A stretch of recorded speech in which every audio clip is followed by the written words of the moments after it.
Γεια σας παιδιά, σήμερα θα σας δείξουμε τα αγαπημένα μας skin και θα σας πούμε κάτι για τα ranked επίσης. Αυτό είναι το προφίλ μου, το Dinos, και αυτό είναι το προφίλ του αδελφού μου. Λοιπόν, πρέπει να πάμε από Bronze Silver που ο αδελφός μου έχει πάει ήδη και μετά από Silver, Diamond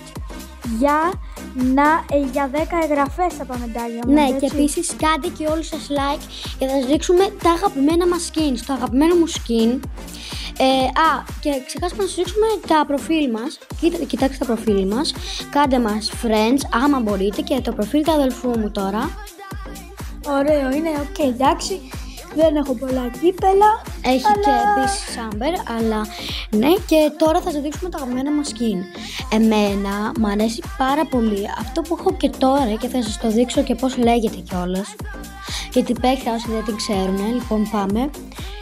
Η παίχτηρα τη λένε Mandy και το skin το λένε Malicious Mandy και του Μανώλη είναι η Shelly που φοράει μπλούζα Paris Saint-Germain.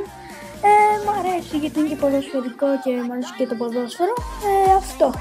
Αυτό. Γι' αυτό αντίο, επίσης μην ξεχάσετε να κάνετε έγγραφη σε αυτό το βίντεο άμα θέλετε να φτάσουμε Mythic, που είναι πολύ δύσκολο.